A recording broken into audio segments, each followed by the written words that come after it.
கர்த்தர் உங்களை நினைத்து பரிதபிக்கிறவராயிருக்கிறார். யாரும் இல்லைன்னு நினைக்காதீங்க. ஒருவர் இருக்கிறார் உங்களுக்காக பரிதபிக்கிறவர், உங்கள் மீது இரக்கம் உள்ளவர்.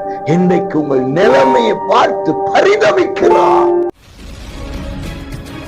பிரியமானவர்களே, இயேசுவின் இனிய நாமத்தில் மனதார வாழ்த்துக்கள். ஏசப்பா உங்களை ஆசீர்வதிப்பாருங்க. சங்கீதம் 69:20 எனக்காக பரிதபிக்கிறவன் உண்டோ என்று காத்திருந்தேன், ஒருவனும் இல்லை.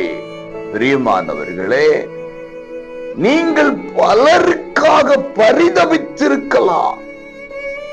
பிறருக்கு ஒரு பிரச்சனை என்றால், பிறருக்கு ஒரு தீங்கு என்று சொன்னால், வியாதி பலவீனம், ஒரு நெருக்கடி என்று சொன்னால், பரிதபிக்கிற இருதயம் உள்ளவர்களாக இருந்து அதற்காக பல விதங்களில் கிரியை செய்து கொண்டிருந்திருக்கலாம்.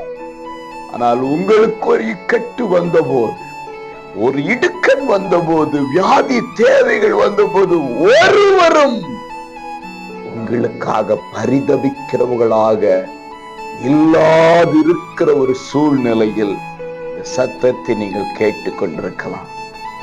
கர்த்தர் சொல்றாரு, உனக்காக நான் பரிதபிக்கிறேன். உங்களுக்காக பரிதபிக்கிறவர், உங்கள் மீது இரக்கம் உள்ளவர், இன்றைக்கு உங்கள் நிலைமையை பார்த்து பரிதபிக்கிறார். ஆமென்.